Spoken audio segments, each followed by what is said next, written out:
Evening students, how are you? Hope you all are safe and sound at home. In today's video lecture, we are going to cover up all the important compounds and allotropes of phosphorus. ठीक है, allotropes of phosphorus एक बहुत important question है आपके boards के लिए और आपके जेई के पेपर के लिए. ठीक है, जेई एंड नीट के पेपर के लिए. तो आपने बहुत आराम से पढ़ना है, इसके नोट्स बनाने हैं. That is why you can see here I have written them all the important properties in the form of a table, ताकि आप उसको कंपेयर कर सको और याद रख सको. ठीक है, पहले एलोट्रॉप वर्ड का मतलब समझ लेते हैं. ठीक है, एलोट्रॉप्स क्या होते हैं? डिफरेंट फिजिकल फॉर्म्स होते हैं किसी भी एलिमेंट के. ठीक है, राइट. तो जैसे कार्बन के एलोट्रॉप्स होते हैं, डायमंड होता है, ग्रेफाइट होता है, बकमिंस्टर फुलरेंस होता है ना.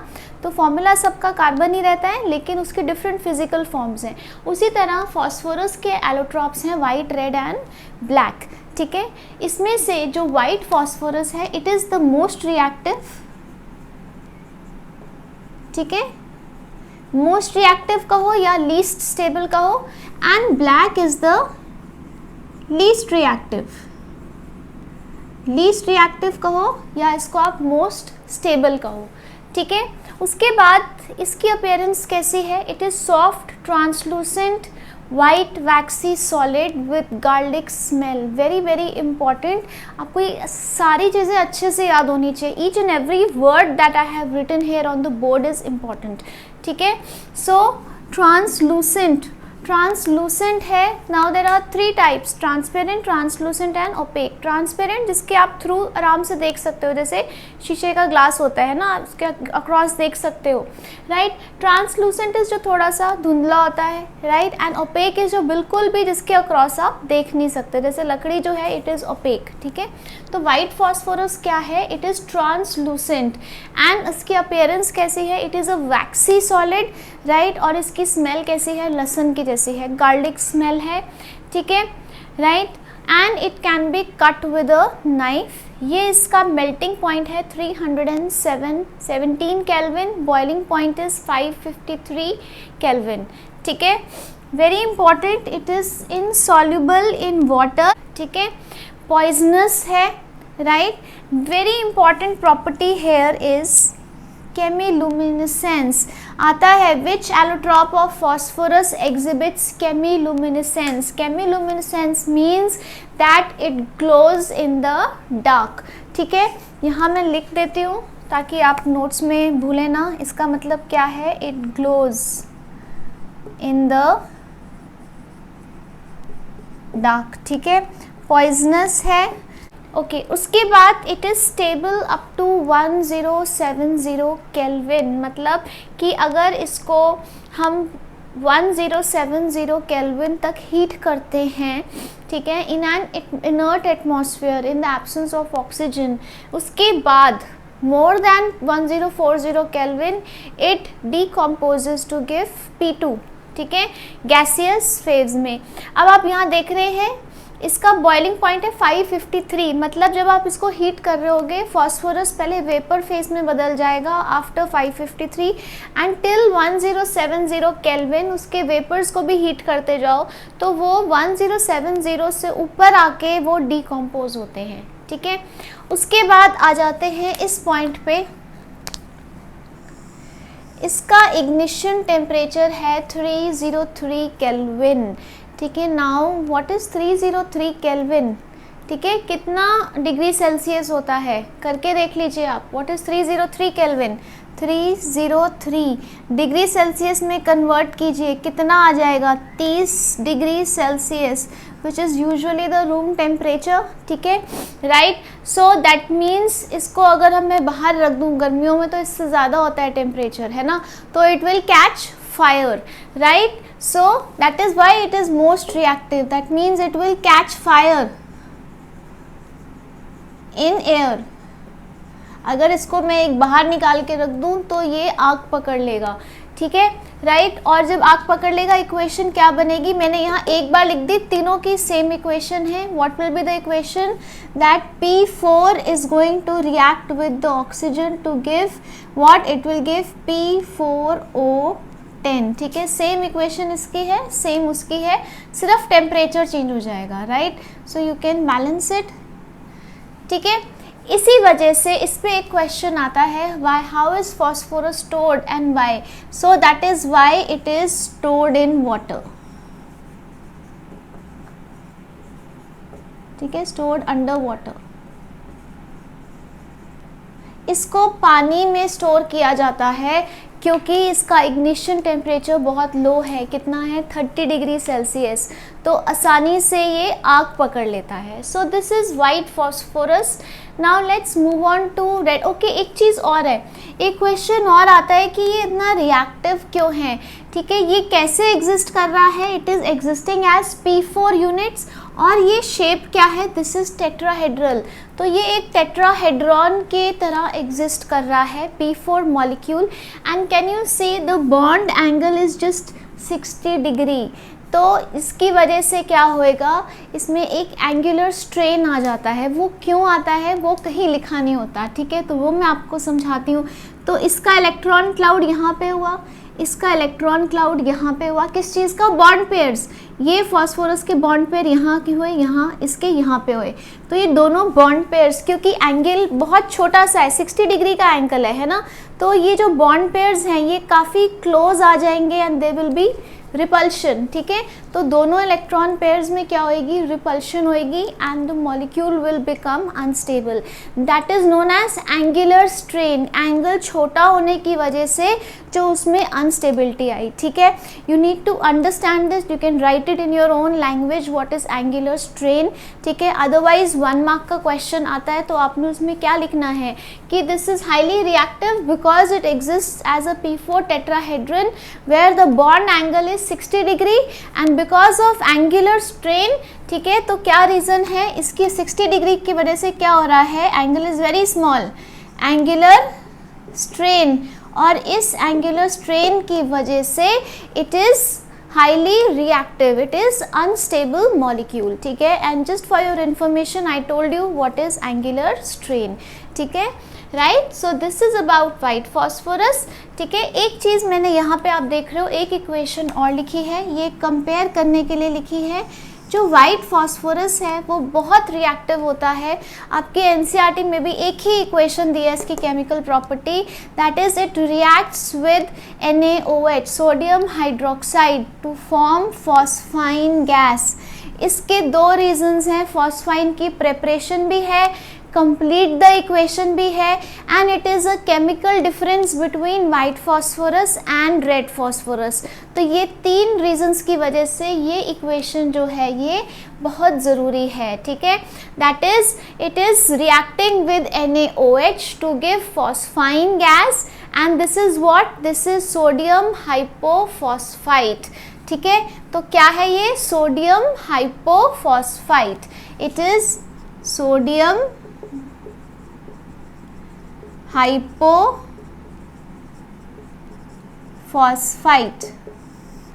ठीक है। ये था आपका वाइट फॉस्फोरस, ठीक है।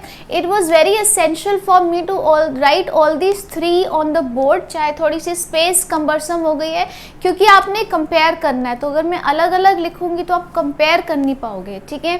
Now let's come to red phosphorus, ठीक है। अब रेड फॉस्फोरस बनता कैसे है कि अगर मैं वाइट फॉस्फोरस को फॉर मैनी डेज, अगर मैं काफ़ी दिनों के लिए, if I go on heating white phosphorus in an inert atmosphere, not in oxygen, ठीक है, एट 573 केल्विन, क्योंकि अगर टेम्परेचर ज़्यादा कर दूंगी इनर्ट एटमॉस्फेयर में तो वो डिकम्पोज हो जाएगा। So I have to maintain number 1 an inert atmosphere, number 2 a temperature of 573 kelvin, then it will convert to red phosphorus, ठीक है। अब जो रेड फॉस्फोरस है, ऑल्दो इसमें भी P4 यूनिट्स हैं पर उनकी पॉलीमरिक चेन्स हैं, ठीक है, right. So they are in the form of a polymer which gives it some kind of a stability, जिसकी वजह से ये थोड़ा सा इससे ज़्यादा स्टेबल है, क्योंकि हाथ पकड़ने के लिए दोनों साइड से उसके भाई भी आ गए, ठीक है, तो वो अकेले नहीं शैटर होएगा, okay. So look at the structure, it is hard crystalline solid. ये वैक्सी था, सॉफ्ट था, ये हार्ड है और क्रिस्टलाइन है, ठीक है। इसकी गार्लिक स्मेल थी। Red phosphorus has no smell at all, ठीक है। Metallic grey luster is there, मतलब मेटल की तरह शाइन कर रहा है, ग्रे शाइन है। It is denser than white phosphorus. Same equation, it burns in oxygen to give P4O10, but can you see here, यहाँ पे इग्निशन टेम्परेचर क्या था 303 और यहाँ पे कितना है 565 केल्विन, ठीक है। That means it is pretty stable as compare to white. इसको आप आसानी से बाहर हवा में रख सकते हो, ठीक है, राइट, क्लियर है। So the difference is ignition temperature, so it's more stable. आपका वाइट फॉस्फोरस है, it is insoluble in water and soluble in carbon disulphide. और जो आपका रेड फॉस्फोरस है, it is insoluble in both water and carbon disulphide. ये किसी भी चीज़ में डिज़ोल्व नहीं होता, चाहे वो ऑर्गेनिक है चाहे वो इनऑर्गेनिक है, ठीक है। चाहे वो पानी है चाहे वो एक ऑर्गेनिक सॉल्वेंट है जैसे CS2 या अमोनिया, उसमें भी डिज़ोल्व नहीं हो रहा। और जो आपका वाइट फॉस्फोरस था, वाइट फॉस्फोरस जो था वो पानी में इनसॉल्युबल था, बट CS2 में इट वाज सॉल्युबल, ठीक है, राइट। उसके बाद आ जाते हैं वाइट फॉस्फोरस इज़ पॉइजनस, लेकिन जो आपका रेड फॉस्फोरस है इट इज़ नॉट पॉइजनस, ठीक है, राइट। उसके बाद हमने एक बड़ी इंपॉर्टेंट प्रॉपर्टी की थी वाइट फॉस्फोरस की, that is chemiluminescence, it was glowing in the dark. लेकिन जो रेड फॉस्फोरस है it does not exhibit chemiluminescence, that means it does not glow in the dark, ठीक है, राइट। उसके बाद ये हमने ऑलरेडी पढ़ लिया कि stability, it is least stable. Reason क्या है, एंगुलर स्ट्रेन बहुत ज़्यादा है, इग्निशन टेम्परेचर बहुत लो है, इसको पानी में स्टोर करते हैं। रेड में ऐसा कुछ नहीं है क्योंकि पॉलीमरिक यूनिट्स हैं, गिव्स इट स्टेबिलिटी, ठीक है। Ignition temperature is much higher, उसका 303 केल्विन था, इसका 565 केल्विन है, ठीक है, राइट। उसके बाद केमिकल डिफरेंस देखें तो हमने पढ़ा था कि white phosphorus reacts with NaOH to give phosphine gas PH3। PH3 क्या होता है, PH3 इज़ फॉस्फाइन, ठीक है, PH3 इज़ फॉस्फाइन। अभी नेक्स्ट हम फॉस्फाइन ही पढ़ेंगे, फॉस्फाइन गैस एंड सोडियम हाइपोफॉस्फाइड। और जो रेड फॉस्फोरस है वो NaOH के साथ रिएक्ट ही नहीं करता, ठीक है। So this is white and red. Basically जब कंपैरिजन आता है तो आपका वाइट एंड रेड का आता है।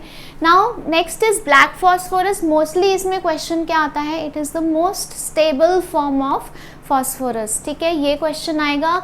फर्दर इसके 2 फॉर्म्स हैं, अल्फ़ा फॉर्म है और बीटा फॉर्म है। अगर आप रेड फॉस्फोरस को बर्न करते हो तो आपको अल्फ़ा मिलता है, और अगर वाइट फॉस्फोरस को बर्न करते हो तो बीटा ब्लैक फॉस्फोरस मिलता है। इस तरह का इनका पॉलीमरिक जिगजैग चेन्स होती हैं, ठीक है। This gives it a lot of stability, ठीक है। यहाँ सिंगल यूनिट थी, यहाँ सिंगल चेन थी और यहाँ पूरे में जिगजैग स्ट्रक्चर है, ठीक है। इसका ग्रे लस्टर था, इसका ब्लैक मेटालिक क्लस्टर था, ठीक है।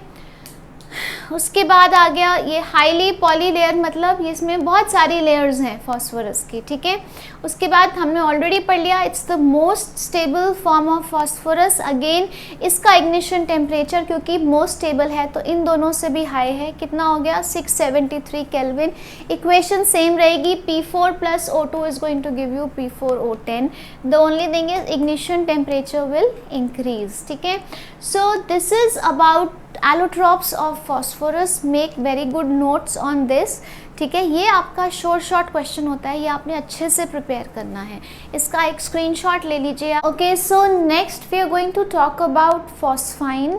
Phosphine gas is PH3। इसका स्ट्रक्चर कैसा है, बिल्कुल अमोनिया की तरह स्ट्रक्चर होता है, that is pyramidal structure, but the bond angle is 93.6, it is not 107। हमने पढ़ा था कि phosphorus is less electronegative than nitrogen, ठीक है। So you can refer to the chemical properties of hydrides of group 15 अगर आपने डिटेल में पढ़ना है कि इसके बॉन्ड एंगल के बारे में, ठीक है।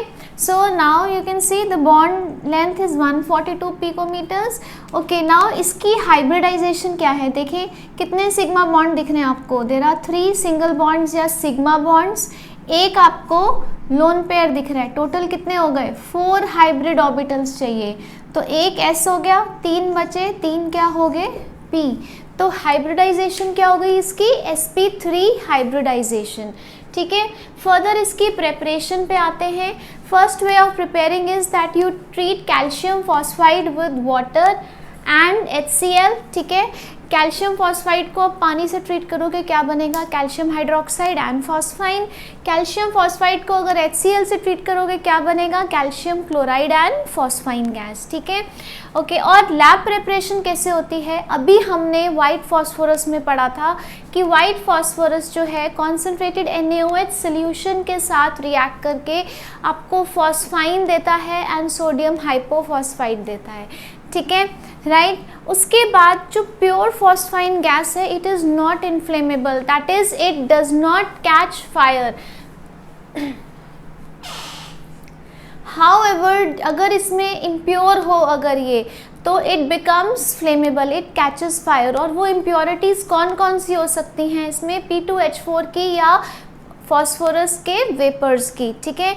और नाउ टू प्योरीफाई इट हमें क्या करना पड़ेगा, we will absorb it in hydrogen iodide.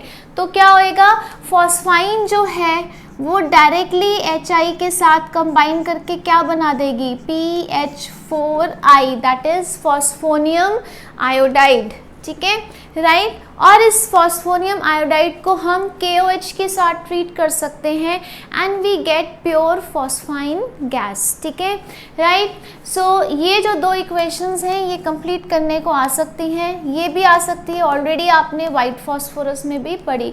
So this is about preparation of phosphine gas. Now let's look at its important physical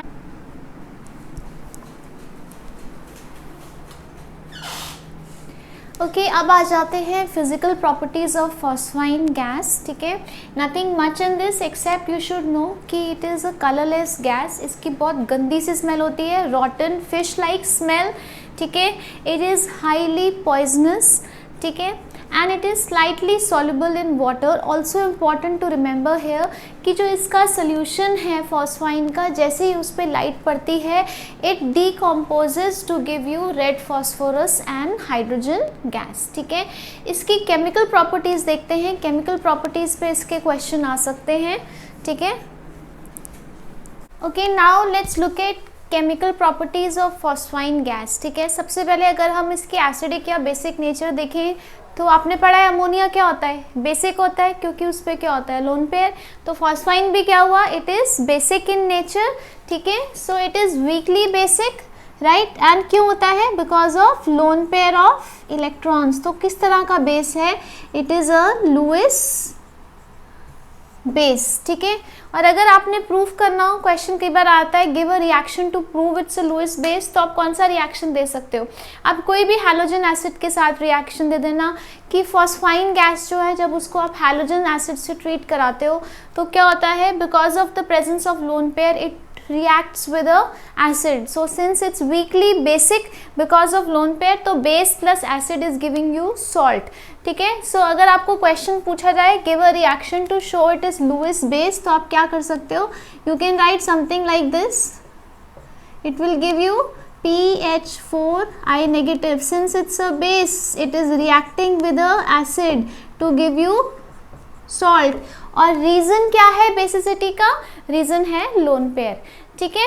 उसके बाद very important, it explodes in contact with oxidizing agent से contact में आती है तो फट जाती है, जैसे HNO3Cl2 Br2, ठीक है, राइट। उसके बाद अगर इसको आप कॉपर सल्फेट या मर्क्यूरिक क्लोराइड के साथ ट्रीट कराओ तो कॉरस्पॉन्डिंग फॉस्फाइड्स बनते हैं।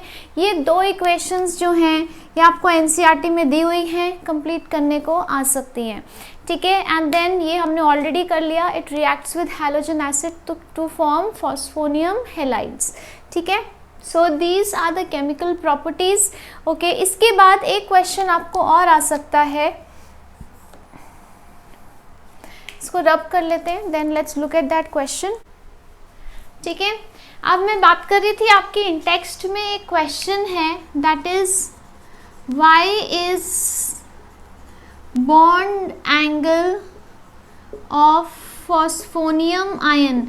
जैसे NH3 जो है वो आपका अमोनिया है और NH4 पॉजिटिव क्या है, अमोनियम आयन। उसी तरह PH3 is phosphine gas and PH4 positive is phosphonium ion. So why is bond angle of phosphonium ion, ठीक है, ग्रेटर देन फॉस्फाइन। ठीक है, सेम क्वेश्चन आ सकता है कि आपका अमोनियम आयन का बॉन्ड एंगल अमोनिया से ज़्यादा क्यों है। ठीक है, नाउ लेट्स लुक हियर, अगर हम फॉस्फोनियम बनाएं तो क्या हो जाएगा, फॉस्फोनियम आयन का स्ट्रक्चर क्या हो जाएगा, it's a symmetrical tetrahedral geometry और it's a pure tetrahedral geometry. और टेट्राहीड्रल में बॉन्ड एंगल कितना होता है, 109.5, और फॉस्फाइन में कितना होता है। ठीक है, now let's draw the structure of phosphine. Phosphine का बॉन्ड एंगल कितना होता है, हमने अभी किया था,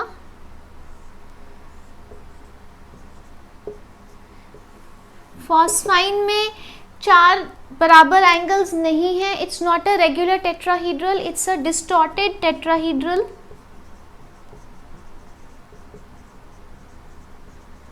ठीक है, और बॉन्ड एंगल इसका 93.6 है। ठीक है, तो क्वेश्चन है कि why is it that this is having a bond angle of 109.5 and this is having a bond angle of 93.6, इसका ज़्यादा क्यों है। Okay, number 1, this is a regular tetrahedral geometry. ठीक है, so it has a bond angle of 109.5। ठीक है, क्या geometry है, AB4 ज्योमेट्री है, all angles are same, but in phosphine it is not a regular tetrahedral geometry, it is AB3L या AB3E जैसे आप लिखना चाहो। that is 3 covalent sigma bonds हैं और एक लोन पेयर है। and you know that as per Weissenberg theory, ठीक है, what is Weissenberg, valence shell electron pair repulsion theory, that is lone pair bond pair repulsion is greater than bond pair repulsion। तो ये lone pair है और आपके ये bond pair of electrons है ना, तो ये लोन पेयर जो है इन बॉन्ड पेयर को रिपेल करेगा। तो जब दोनों तरफ से लोन पेयर ऐसे करके रिपेल करेगा तो वो धक्का मारेगा लोन पेयर नीचे की तरफ, तो क्या आएगा, वो जो बॉन्ड पेयर्स हैं ये दे विल कम क्लोजर, क्योंकि इनके बीच में जो रिपल्शन है वो इनकी रिपल्शन से काफ़ी ज़्यादा है। तो यहाँ से पुश लगेगा नीचे की तरफ दोनों तरफ, और जो उसका मुंह है मगरमच्छ का वो छोटा हो जाएगा। ठीक है, तो यहाँ का बॉन्ड एंगल जो है वो छोटा हो गया। और ये रेगुलर ज्योमेट्री थी, चारों बराबर कोवलेंट बॉन्ड्स थे, so repulsions were same in all, there was no lone pair. तो इसका बॉन्ड एंगल है एक रेगुलर टेट्राहीड्रल ज्योमेट्री का 109.5 और इसका बॉन्ड एंगल कितना है 93.6। ठीक है, right. So this is your in text question, इसको भी नोट कर लीजिए, in text questions are very very important. Now we move on to uses of phosphine gas. Okay, so now let's look at uses of phosphine gas. ठीक है, ये दोनों uses आपके NDA में आए हुए हैं। ठीक है, वेरी इंपॉर्टेंट, आपके बोर्ड्स में आए हुए हैं। ठीक है, नाउ फर्स्ट इज कि इससे होम सिग्नल बन सकता है। अब होम सिग्नल क्या होता है, कई बारी रात को बहुत ज़्यादा पिच डार्क होता है और बड़े बड़े शिप्स हैं तो वो सी के अंदर पत्थरों में ना बच जाएं, तो उसके लिए होम सिग्नल होता है। क्या होता है कि एक बॉटल से ले लेते हैं या एक क्लोज्ड वेसल ले लेते हैं, उसमें हम 2 गैसेस कौन कौन सी, कैल्शियम फॉस्फाइड और कैल्शियम कार्बाइड, वो डाल देते हैं। दोनों हम केमिकल्स डाल देते हैं, calcium phosphide and calcium carbide, और उसमें एक छोटा सा होल कर कर वहाँ फेंक देते हैं जहाँ पे वो पत्थर है या कोई अगर लाइट हाउस है, ठीक है, जो अंधेरे में नहीं दिख रहा है। तो क्या होता है, जैसे ये पानी के कांटेक्ट में आता है तो सबसे पहले फॉस्फाइन गैस जो है वो आग पकड़ लेती है, जो बनती है, right, and when it catches fire it further ignites the acetylene. Acetylene क्या है, C2H2, जो आपकी इथाइन गैस बनी है, फिर उसके बाद वो आग पकड़ लेती है और एक काफ़ी बड़ी ब्लेज, एक काफ़ी बड़ी आग सी बन जाती है, जिससे शिप्स को बड़े आसानी से अंधेरे में दिख जाता है कि आसपास सी के अंदर पत्थर हैं या लाइट हाउस है या कोई कंस्ट्रक्शन, कोई बीच में ब्रिज सा बना हुआ है, ठीक है, राइट। सो उसके बाद आ जाता है नंबर 2, स्मोक स्क्रीन्स। वॉरफेयर में यूज़ होता है स्मोक स्क्रीन्स में। कैसे होता है, again calcium phosphide is used to prepare phosphine gas. This phosphine gas reacts with the air to give you fumes of phosphorus pentoxide, जो एक स्मोक स्क्रीन का काम करते हैं, ठीक है। सो क्या होता है, it burns in air to give you P4O10 which acts as a smoke screen. तो ये थे 2 बहुत इंपॉर्टेंट यूजेस और प्रैक्टिकल यूजेस हैं फॉस्फाइन गैस के, ठीक है। Now let's move on to 2 very important compounds, PCl3 and PCl5। उनके स्ट्रक्चर्स देखेंगे और उनके यूजेस भी देखेंगे, प्रेपरेशन भी देखेंगे। Okay, so next we are going to talk about phosphorus halides, ठीक है। फॉस्फोरस हैलाइड्स 2 तरह के होते हैं, general formula PX3 and PX5, ठीक है। इन केस ऑफ PX3 आपके हैलोजन एटम 4 हो सकते हैं, fluorine, chlorine, bromine and iodine. And in case of PX5 कौन कौन से हैलोजेंस बनाते हैं, fluorine, chlorine and bromine. Iodine क्यों नहीं हो सकता, क्योंकि iodine is huge in size, तो 5 आयोडीन जो है वो फॉस्फोरस के आसपास फिट नहीं आएंगे, ठीक है, right. So now we will start with, we are going to talk about 2 important halides, PCl3 and PCl5, ठीक है। ऑर्गेनिक पे भी PCl3 and PCl5 के रिएक्शंस बहुत इंपॉर्टेंट हैं, ठीक है, राइट। तो पहले प्रेपरेशन शुरू करते हैं, राइट। PCl3 की, PCl3 कैसे बनता है, जब फॉस्फोरस जो है white phosphorus, hot white phosphorus के ऊपर ड्राई क्लोरीन गैस पास की जाए तो PCl3 बनता है। डायरेक्ट कॉम्बिनेशन रिएक्शन है, बहुत सिंपल है, ठीक है।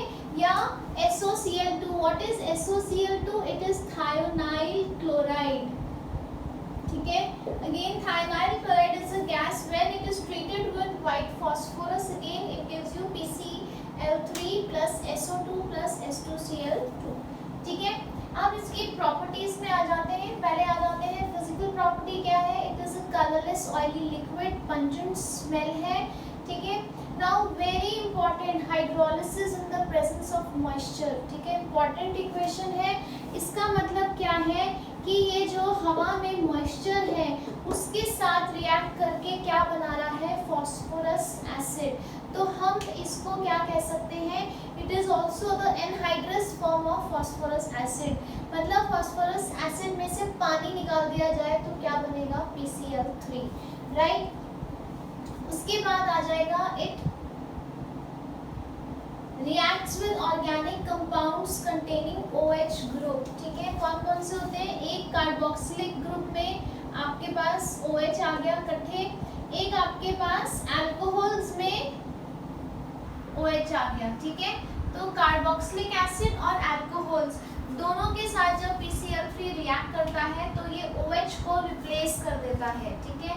सो OH की जगह यहाँ पे क्या आ जाएगा, Cl आ जाएगा, ठीक है।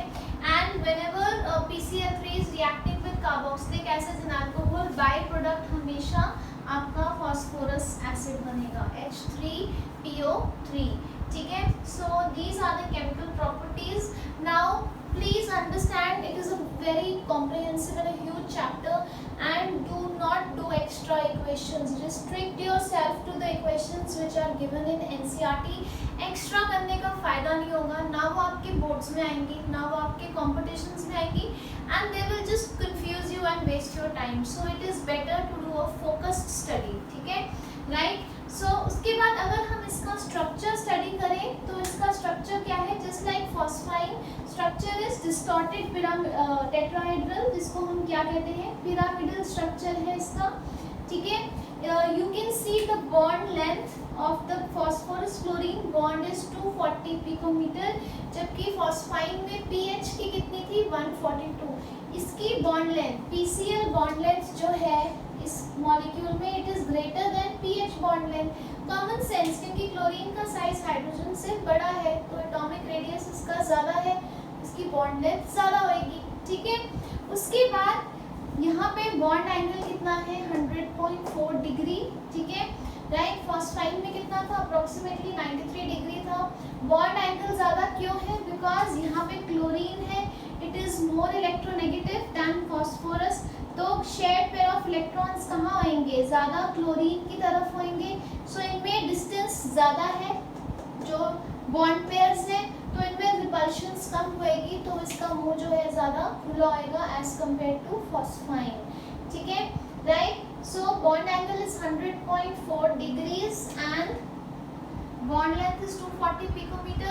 These two things are not given in your NCERT. You may not remember the lengths, पर आपको कई बार क्वेश्चन कर सकते हैं इनडायरेक्टली एप्लीकेशन बेस्ड क्वेश्चन की जो PCl है उसकी बॉन्ड लेंथ pH से ज़्यादा होएगी, कम होएगी, क्यों?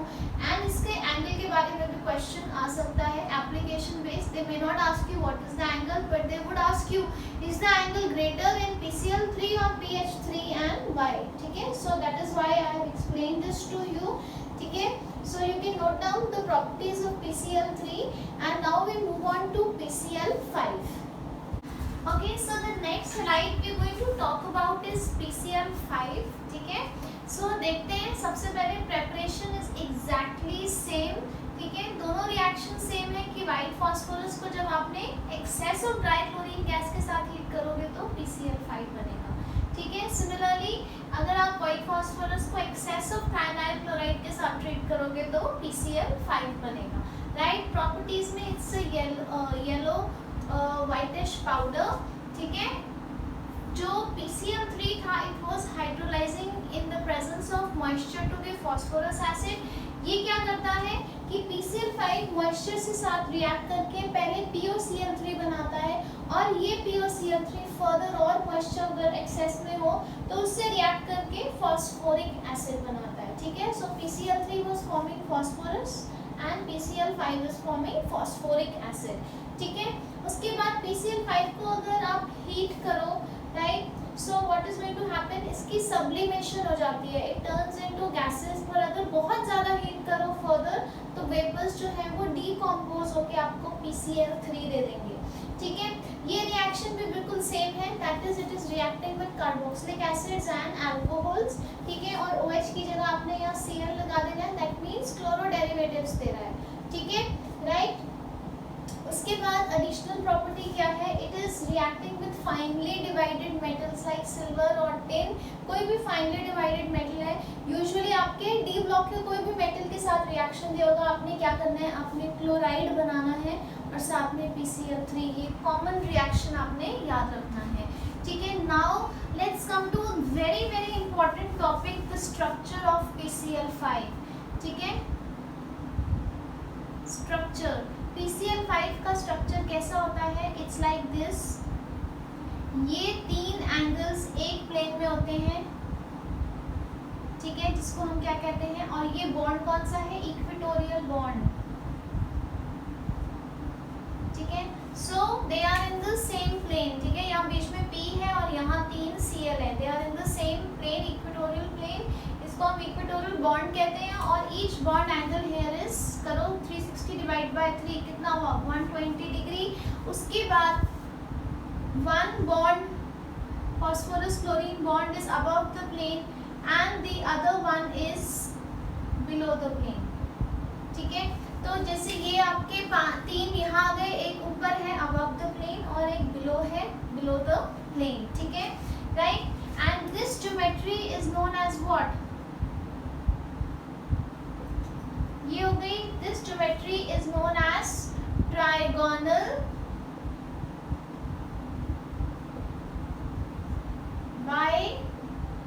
pyramidal. ठीक है. This is trigonal bipyramidal geometry. ठीक है.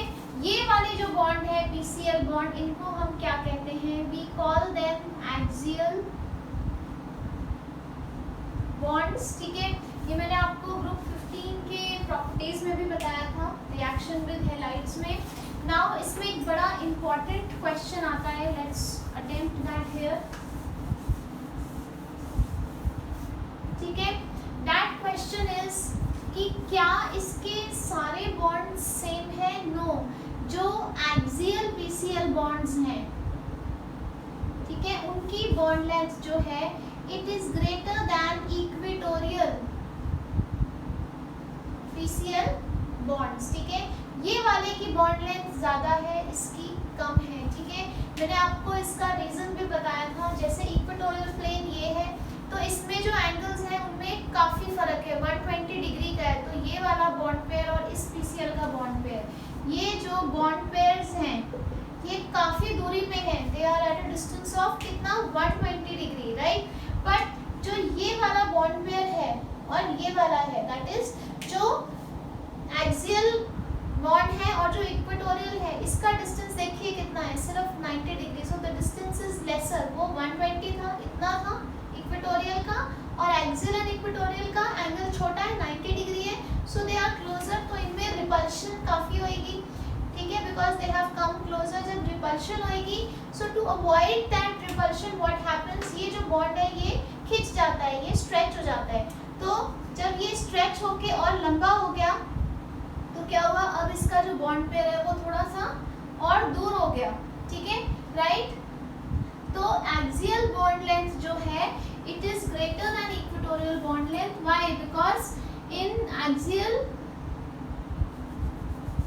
the repulsion between the bond pairs of axial and equatorial bond is greater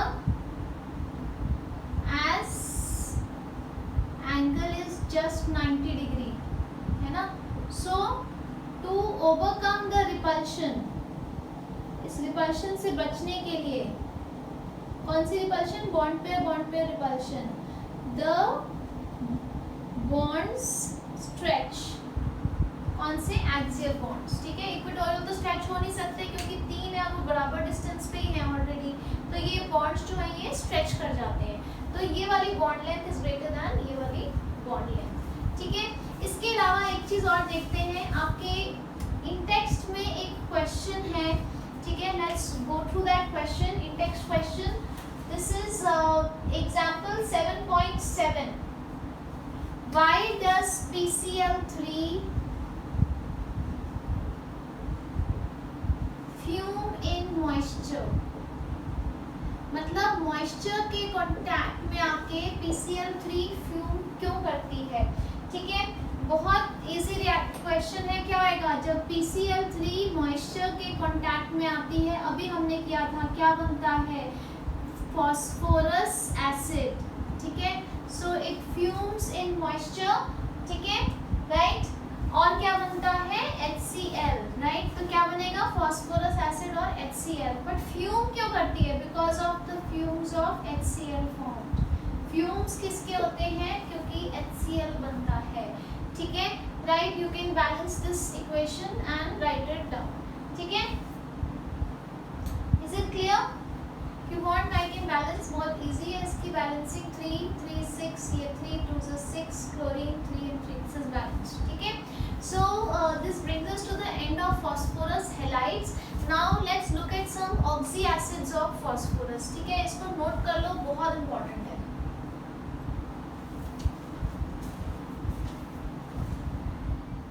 Okay, so now we are going to talk about oxo acids of phosphorus.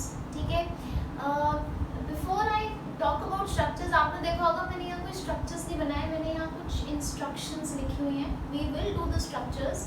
ठीक है, but क्या है कि आप हर एक चीज़ को रट्टा नहीं लगा सकते हो. एंड काफ़ी बच्चे मुझसे पूछते हैं कि मैम इतने सारे structures और equations कैसे याद करें.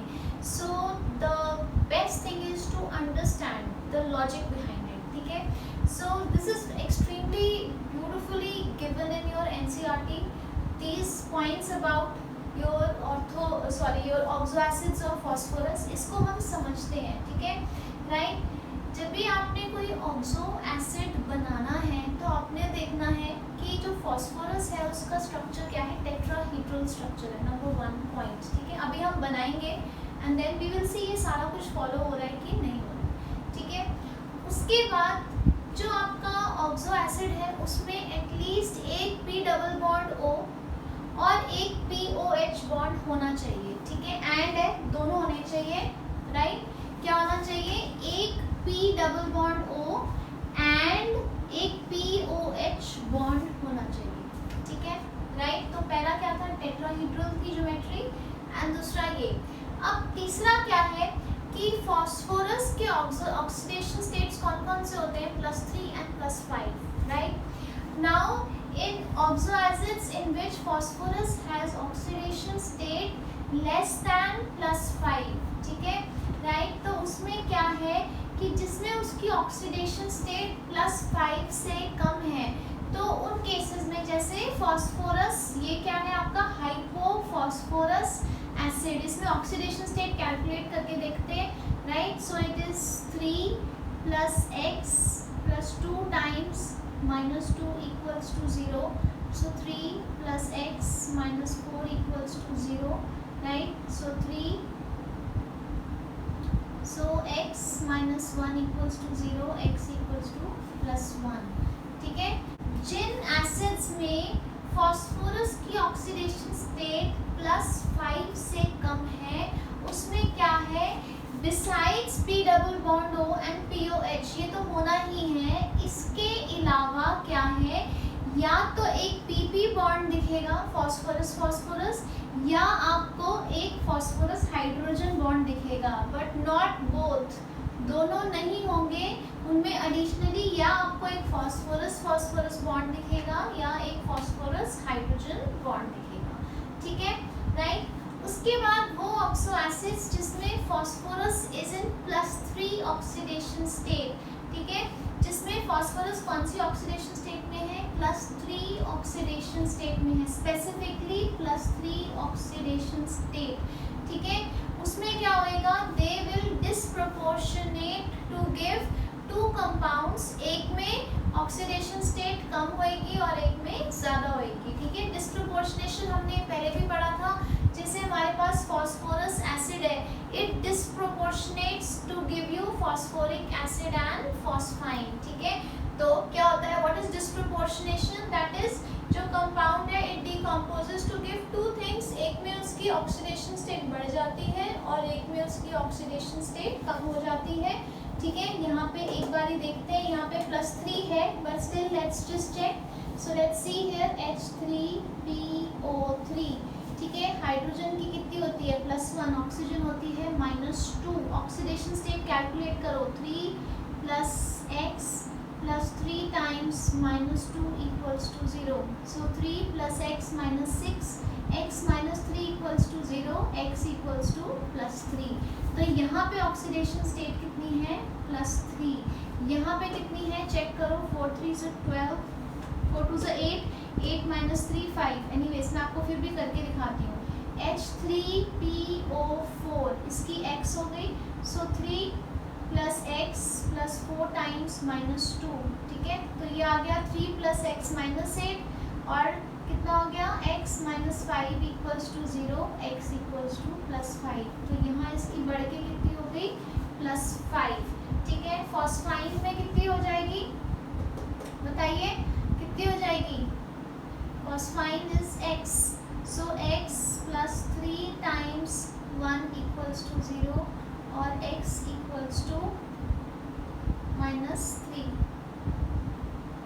-3 ऑक्सीडेशन स्टेट।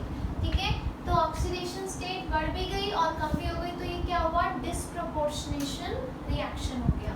ठीक है, okay. Acids which contain pH, कौन कौन से एसिड्स थे, वो जो एसिड्स जिनमें ऑक्सीडेशन स्टेट +5 से कम है उसमें पीएच या पीपी होएगा, है ना, और जिनमें पीएच है, जिसमें पीएच है तो इनमें क्या होएगा, they will have strong reducing properties. ठीक है, सो जिनमें पीएच है obviously you have a hydrogen here, जिसमें फास्फोरस हाइड्रोजन बॉन्ड है, ठीक है, they will have strong reducing reducing properties, right. तो ये क्या करेंगे, एग्जांपल ये कंप्लीट करने को आई हुई है इक्वेशन, सिल्वर नाइट्रेट के साथ जब हम इसको रिएक्ट कराएंगे तो आपको क्या मिल जाएगा, it is going to reduce this silver nitrate to silver, ठीक है।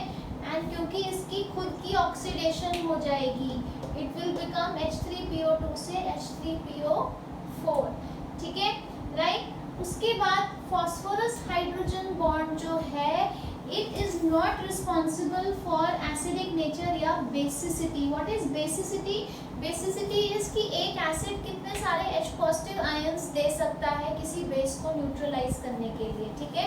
तो वो क्या कह रहे हैं, जब आपने किसी ऑक्सो एसिड की बेसिसिटी चेक करनी है कि वो कितने H पॉजिटिव आयंस दे सकता है, तो वो उसके लिए pH bond is not responsible, क्योंकि ये pH बॉन्ड ब्रेक करके आपको H पॉजिटिव नहीं दे सकता। क्या रिस्पॉन्सिबल होता है? POH bond.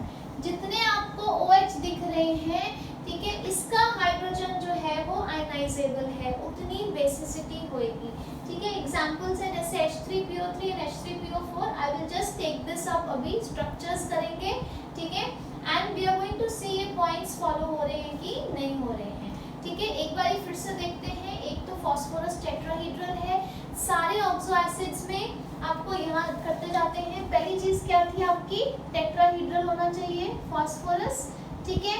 उसके बाद all acids are going to have P double bond O and POH bond. तीसरा क्या था, जहाँ oxidation state is less than +5, वहाँ पे या तो PH बॉन्ड होएगा या PP बॉन्ड होएगा, ठीक है। उसके बाद आ जाते हैं जिनकी ऑक्सीडेशन स्टेट +3 है, वो क्या करते हैं, डिस्प्रोपोर्शनेट करते हैं, ठीक है, राइट। उसके बाद अगर PH बॉन्ड है तो they are good reducing agents, ठीक है। एंड लास्टली जितने आपको POH बॉन्ड दिखेंगे उतनी बेसिसिटी होएगी, ठीक है। So these are the points you need to keep in mind, right. इसको ध्यान से नोट कर लीजिए, वेरी इंपॉर्टेंट लिख लीजिए, आपको स्ट्रक्चर्स बनाने अब बहुत आसान हो जाएंगे, ठीक है। So now let's discuss the structures.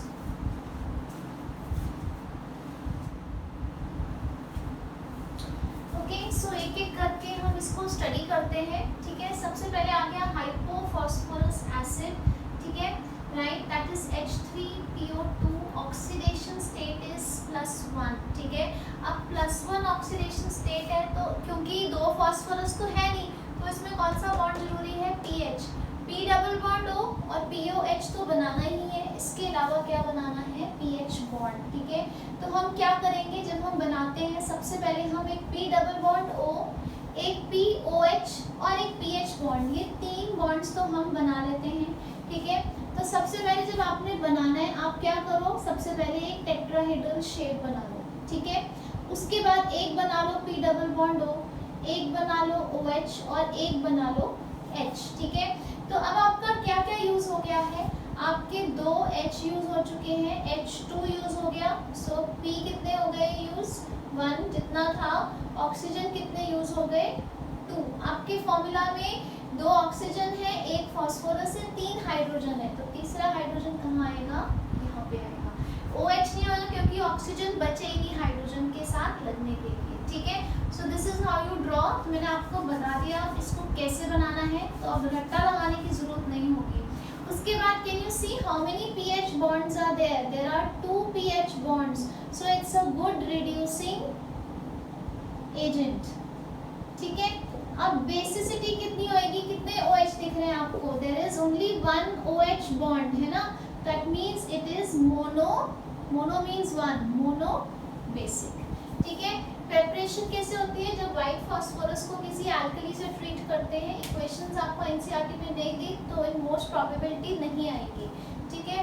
Orthophosphorous acid, जिसको हम फॉस्फेनिक एसिड भी कहते हैं, इसमें फॉस्फोरस की oxidation state is +3, so it will disproportionate. Equation मैंने आपको लिखाई थी इससे पहले, बहुत इंपॉर्टेंट है इक्वेशन, मैंने आपको केमिकल प्रॉपर्टीज ऑफ ग्रुप 15 में भी लिखाई थी, ठीक है। सो क्या होता है, orthophosphoric acid on keeping gives you orthophosphorous acid gives you orthophosphoric acid and phosphine, वो एक इक्वेशन इंपॉर्टेंट है।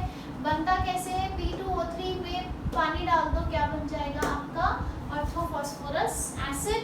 ठीक है, अब इसके स्ट्रक्चर को स्टडी करते हैं, क्योंकि सबसे पहले आप क्या बनाओगे, like I told you tetrahedral structure बनाओगे। Oxidation state is less than +5, तो एक बन जाएगा पीएच बॉन्ड, एक बन जाएगा डबल बॉन्ड O और एक बन जाएगा OH। ये तो मैंडेटरी है, ये दो मैंडेटरी हैं, ये क्योंकि ऑक्सीडेशन स्टेट +5 से कम है, तो P और P तो हो नहीं सकता क्योंकि एक ही फास्फोरस है। अब फॉर्मूला में देखो हाइड्रोजन कितने यूज हो गए, 2 हाइड्रोजन यूज हो गए। ठीक है, what is the formula, H3PO3। Hydrogen कितने यूज हुए हैं, 2। ठीक है, तो एक हाइड्रोजन बच गया। ओके, तो यहाँ पे हमारे पास अभी एक हाइड्रोजन बच गया है। उसके बाद फास्फोरस कितना है, 1 और 1 ही यूज हुआ है। ऑक्सीजन कितने हैं, 3, कितने यूज हुए हैं, 2, तो क्या बचा है, एक O और एक H बचा है, तो यहाँ पे क्या आ गया OH, क्योंकि साइड तो एक ही बची है टेट्राहीड्रल में। ठीक है, so again you see we didn't have to mug up anything, हमने लॉजिक से इसको बनाया है। ठीक है, राइट। अब this can also be a reducing agent, क्योंकि इसमें एक पीएच बॉन्ड है। ठीक है, so it is a reducing agent, although ये ज्यादा अच्छा रिड्यूसिंग है क्योंकि इसमें 2 है, इसमें 1 है। इसकी बेसिसिटी कितनी हो जाएगी, OH बॉन्ड्स कितने दिख रहे हैं आपको, 2, तो ये क्या हो जाएगा, basicity is going to be 2। ठीक है, आप डाई बेसिक भी लिख सकते हो, आप ये भी लिख सकते हो कि बेसिसिटी इज 2। ठीक है, इसको नोट कर लीजिए, खुद भी बना के देखिए। अब आगे वाले स्ट्रक्चर्स देखते हैं। Okay, so the next acid is pyrophosphoric acid. Formula is H4P2O7. Oxidation state of phosphorus is +5. ये रट्टा नहीं लगाना, आपको आती है ऑक्सीडेशन स्टेट निकालनी, आपको निकालनी है। ठीक है, अब क्योंकि +5 ऑक्सीडेशन स्टेट है, ठीक है, तो you have to remember it does not have PH और पीपी बॉन्ड, तो ये दोनों फॉस्फोरस को आपने आपस में नहीं कनेक्ट करना। तो सबसे पहले क्या करो, आप 2 P बना लो। ठीक है, अब क्या करना है आपने, इसमें एक P डबल बॉन्ड O बनाने हैं दोनों फास्फोरस में, और एटलीस्ट एक POH बॉन्ड बनाना है। ठीक है, राइट। सो नाउ अब प्लेस करो H4P2O7। अगर मैं इसको आधा आधा कर दूं तो दोनों तरफ मेरे पास क्या है, 2 हाइड्रोजन आ जाएंगे दोनों फास्फोरस के पास। ठीक है, ऑक्सीजन कितनी आ जाएंगी, 3 और 3 6, और फास्फोरस 1 और 1। ठीक है, 1 और 1 फास्फोरस मैंने बना दिया, सो दिस इज डन, राइट। अब 2 हाइड्रोजन है और 3 ऑक्सीजन है, राइट। सो 1 ऑक्सीजन मेरी यूज हो गई डबल बॉन्ड O में, राइट, 2 बच गई, तो 2 ऑक्सीजन 2 हाइड्रोजन, तो कितने OH बॉन्ड हुए, 2 OH बॉन्ड बना दिए मैंने। तो अब मेरे 2 हाइड्रोजन यूज हो गए, 1 2 3 ऑक्सीजन यूज हो गई और 1 फास्फोरस। सिमिलरली इधर भी ऐसे ही करेंगे। अब वो जो ऑक्सीजन बच गई है उसको क्या करेंगे, दोनों फास्फोरस को लिंक करने में यूज करेंगे। ठीक है, डायरेक्टली लिंक नहीं कर सकते, क्या रूल था, ऑक्सीडेशन स्टेट जो है लेस देन 5 वो तभी फास्फोरस लिंक बनता है। ठीक है, राइट। सो अब इसमें क्या है, it is not have PH, तो रिड्यूसिंग नहीं है, बट इसके पास कितने OH हैं, OH bonds are 4, so it is tetrabasic. ठीक है, राइट। और प्रेपरेशन कैसे होती है, फॉस्फोरिक एसिड को आप स्ट्रांगली हीट करो तो आपको पायरोफॉस्फोरिक एसिड मिल जाता है। रिवर्स रिएक्शन भी पॉसिबल है, अगर पायरोफॉस्फोरिक एसिड को हाइड्रोलाइज करो एट हाई टेम्परेचर तो फॉस्फोरिक मिल जाता है। ठीक है, अब आ जाते हैं ऑर्थोफॉस्फोरिक एसिड, या जिसको हम कॉमनली फॉस्फोरिक एसिड कहते हैं। ठीक है, oxidation state of phosphorus is +5। ठीक है, तो अगेन बनाने के लिए क्या करोगे, आपने एक टेट्राहीड्रल अरेंजमेंट बना देना है, एक P डबल बॉन्ड O होएगा और एक OH होएगा। ठीक है, अब आप फॉर्मूला में देखो कितने हाइड्रोजन है, 3, 1 यूटिलाइज कर लिया, तो हाइड्रोजन कितने बच गए, 2, फास्फोरस 1 है यूज हो गया, ऑक्सीजन 4 है, कितने यूज हो गए, 2, ऑक्सीजन कितने बच गए, 2, और 2 ही स्पेसेस हैं, तो क्या आ जाएंगे, 2 OH bond. Since oxidation state +5 है तो पीएच बॉन्ड तो आ ही नहीं सकता, तो हाइड्रोजन किसके साथ लगेगा, हाइड्रोजन लगेगा ऑक्सीजन के साथ। ठीक है। So what is going to be the basicity, कितने आपको OH बॉन्ड्स दिख रहे हैं, 3। सो बेसिसिटी क्या हो गई इसकी 3 हो गई, और you can say it is try basic in nature, ठीक है। सो ये हो गए आपके। अब आई थिंक 2 स्ट्रक्चर्स और रह गए, वो कर लेते हैं। इसको ध्यान से नोट कर लीजिए और प्लीज समझ के बनाइए।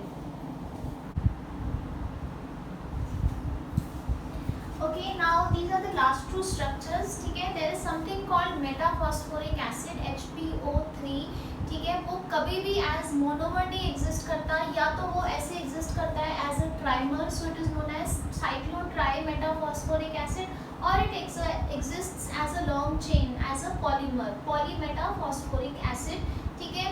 जो सिर्फ HPO3 है उसको आप कैसे बना सकते हो, अगर केमिकल इक्वेशन लिखनी हो, आप फॉस्फोरिक एसिड को हीट करो तब भी बन जाएगा HPO3, आप पायरोफॉस्फोरिक एसिड को हीट करो तब भी बन जाएगा, ठीक है। पॉलीमरिक फॉर्म के लिए आप फॉस्फोरस एसिड को हीट करो इन द प्रेजेंस ऑफ ब्रोमीन, तभी आपके पास बन जाएगा ये पॉलीमरिक फॉर्म, ठीक है। अगेन रट्टा नहीं लगाना, ध्यान से देखिए। ऑक्सीडेशन स्टेट +5 है, तो ये जो 3 फॉस्फोरस है इसमें आपस में इनमें लिंक तो हो नहीं सकता, तो आप क्या करो, आपको पता है ऐसी शेप बनानी है। कैसे बनाओगे, आपने 3 फॉस्फोरस लिख लिए, क्योंकि ट्राइंगल ही बन सकता है 3 से। अब इनको लिंक किससे कर दो, ऑक्सीजन से, ठीक है। ये मैंने लिंक कर दिया ऑक्सीजन के साथ। अब HPO3 हर एक फॉस्फोरस के साथ 3 ऑक्सीजन है और 1 हाइड्रोजन है। अब आपको पता है, अब वो आप कैसे बनाओगे, अगेन दिमाग नहीं लगाना, आपने देखना है कि क्योंकि +5 ऑक्सीडेशन स्टेट है ना। एक हो गया P डबल बॉन्ड वो, एक हो गया POH, ठीक है। अब इसमें से किसी एक तरफ हाथ रख के देखो, क्या आपके पास H, P और O3 आ गया ना। तो हर एक फॉस्फोरस में एक P डबल बॉन्ड O और एक POH बनाओ, क्योंकि ये तो मैंडेटरी है ना, ये तो बनना ही है ऑक्सो एसिड में, राइट। तो ये आपका तैयार हो गया, ठीक है। उसी तरह पॉलीमेटाफॉस्फोरिक एसिड में भी क्या करो, आप इंडिविजुअल यूनिट्स बना दो, हर एक में एक P डबल बॉन्ड O, एक O और एक OH बना दो। सिमिलरली दूसरे वाले में बस जब ध्यान रखना, जब बनता है तो बस ये ऑपोजिट साइड्स पे आ जाता है। अब यहाँ OH ऊपर हो गया, एक जगह बना दो P डबल बॉन्ड O, ठीक है, एक तरफ बना दो इसका O, राइट। तो क्या करोगे, जैसे इसमें है ये P था, इसका डबल बॉन्ड O, OH और ऑक्सीजन, ये हो गया। दूसरे वाले का ये P double bond O, OH और ऑक्सीजन, ये हो गया। तीसरे वाले का सिमिलरली ये हो गया, और आपस में इनको यहाँ पे आप लिंक कर दो, तो सारी ऑक्सीजन्स को ये चेन में जोड़ दो। जो सिंगल बॉन्ड वाली है वो पूरा पॉलीमर बन गया, ठीक है, राइट। सो यू सी, अगर आप अंडरस्टैंड करके बनाओगे आपको स्ट्रक्चर्स बनाने बहुत आसान लगेंगे, ठीक है, राइट। तो ये हमारे ऑक्सो एसिड्स खत्म हो गए फॉस्फोरस के। एक छोटा सा टॉपिक जो बीच में रह गया, यहाँ पे 1 सेकेंड लगा के हम उसको देख लेते हैं, वो था हाइब्रिडाइजेशन रह गई PCl3 और PCl5 की। So let's just quickly make it. सबसे पहले हम बना लेते हैं PCl3। ये हमारा PCl3 का डायग्राम था, ठीक है। यहाँ आपको कितने सिग्मा बॉन्ड्स दिख रहे हैं, 3 sigma bonds and 1 lone pair. Total कितने हो गए, 4 हाइब्रिड ऑर्बिटल्स। तो हाइब्रिडाइजेशन क्या हो गई, sp3। सिमिलरली PCl5 में आप देखिए, this was the diagram, geometry थी ट्राइगोनल बाइपिरामिडल। इसमें आपको क्या दिख रहा है, you are seeing 5 single bonds, that is 5 sigma bonds, 1 2 3 4 और 5 सिग्मा बॉन्ड दिख रहे हैं। तो 5 हाइब्रिड ऑर्बिटल्स चाहिए, एक s, p में मैक्सिमम कितने होते हैं, 3 4 हो गए। अब नेक्स्ट क्या आ जाएगा, d, हाइब्रिडाइजेशन क्या हो गई, sp3d हाइब्रिडाइजेशन, ठीक है। So I have made an attempt कि आपको मैं पी ब्लॉक सबसे इजीएस्ट पॉसिबल लैंग्वेज में कराऊं, ठीक है, ताकि आपको कोई बुक नहीं खोलनी पड़े, कोई और वीडियोस ना देखने पड़े, ठीक है। So but you have to make notes very religiously, ठीक है, और वीडियो को एटलीस्ट 2 बार देखिए, क्योंकि पहली बार जो आपका ध्यान होता है वो देखने में और नोट्स बनाने में बढ़ जाता है। तो second time when you have the notes ready, आप 100% फोकस से सिर्फ वीडियो को देखेंगे और समझेंगे, ठीक है। So at least watch the video 2 times 3 times will be excellent if you can do that, ठीक है। So this brings us to the end of the P block elements, right. तो बहुत ध्यान से करना है, it is the longest chapter of +2 but very important chapter, and start doing your index and back exercise and you can send me your doubts, ठीक है। जितने मुझे ट्रिकी क्वेश्चंस लगे वो मैंने साथ साथ ही डिस्कस किए हैं, ठीक है। So thank you, stay home and stay safe.